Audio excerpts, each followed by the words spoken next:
করণীয় আছে না নাই? আমরা চেষ্টা করব। নারায়ণগঞ্জ জেলা পুলিশের পক্ষ থেকে একটা ঘোষণা এসেছে, ঘোষণাটা পড়ছি, একটু খেয়াল করে শুনি।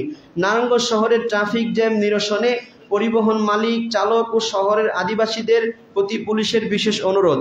নারায়ণগঞ্জ শহরের সম্মানিত অধিবাসীগণ, আপনারা জানেন নারায়ণগঞ্জ একটি শিল্প সমৃদ্ধ, আয়তনে অপেক্ষাকৃত ছোট ও ঘনবসতিপূর্ণ শহর।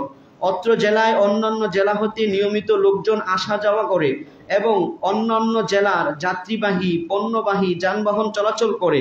নারায়ণগঞ্জ একটি অতি প্রাচীন শহর এবং এই শহরের রাস্তাগুলো অনেক পুরনো এবং অপরিকল্পিতভাবে তৈরি করা হয়েছে। ফলে বর্তমানে বিপুল সংখ্যক বিভিন্ন ধরনের যানবাহন ধারণ করার ক্ষমতা এই শহরের প্রায় রাস্তাগুলোর নেই।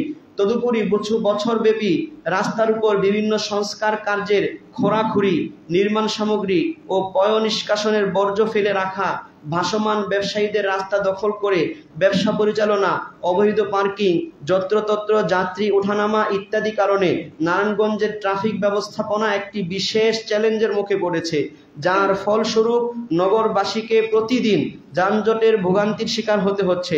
নারায়ণগঞ্জ জেলা পুলিশ অন্যান্য সহযোগী সংস্থার সহযোগিতায় নারায়ণগঞ্জ শহরের যানজট নিয়ন্ত্রণ, জনসাধারণের নির্বিঘ্ন চলাচল নিশ্চিত করা এবং সুশৃঙ্খল ট্রাফিক ব্যবস্থা গড়ে তুলতে নিরলস পরিশ্রম করে যাচ্ছে। আগামী দিনগুলোতে নারায়ণগঞ্জ শহরের যানজট দূরীকরণের লক্ষ্যে যানবাহন মালিক, চালক এবং নগরবাসীকে নিম্নলিখিত বিষয়গুলো মেনে চলার জন্য বিশেষভাবে অনুরোধ করা হচ্ছে। নাম্বার 1, নির্ধারিত লেন ও রাস্তা মেনে যানবাহন পরিচালনা করবেন। নাম্বার 2, উল্টো দিকে গাড়ি চালানো বা হঠাৎ রাস্তার দিক পরিবর্তন থেকে বিরত থাকবেন। আমি তো এই রোডে বাইক চালাই, বহু অটোওয়ালাদের এই সমস্যায় পড়ি। এদিকে না দেখে আগে মাথা ঘুরে দিয়ে পরে দেখে যে কোন গাড়ি আছে, কিন্তু মোটরসাইকেল তার ভিতরে ঢুকে গেছে। নিয়ম ছিল আগে দেখবে এরপরে মাথা ঘুরাবে, বেশিরভাগ এই জ্যামগুলো লাগায়। তো বলতেছে যে হঠাৎ রাস্তার দিক পরিবর্তন থেকে বিরত থাকবেন। যানবাহন চালকদের পাশাপাশি যাত্রীগণ নির্ধারিত লেন ও রাস্তা এবং উল্টো দিকে যানবাহন চালনা না করার জন্য চালকদের নিষেধ করবেন। যত্রতত্র গাড়ি পার্কিং করে রাস্তায় যান চলাচলে প্রতিবন্ধকতা তৈরি করা থেকে বিরত থাকবেন।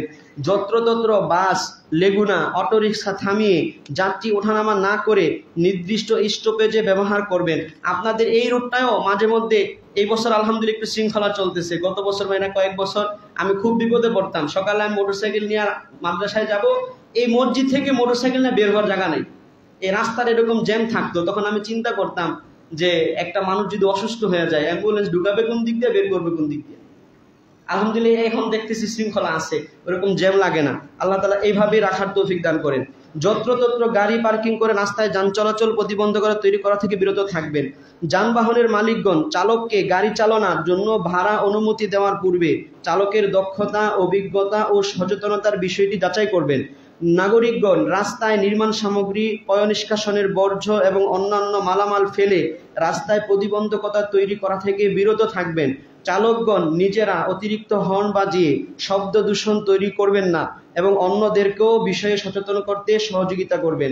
গাড়ি চালানোর সময় মোবাইল ফোন ব্যবহার করা থেকে বিরত থাকবেন। অসুস্থ শরীর কিংবা চোখে ঘুম নিয়ে গাড়ি চালনা করা থেকে বিরত থাকবেন।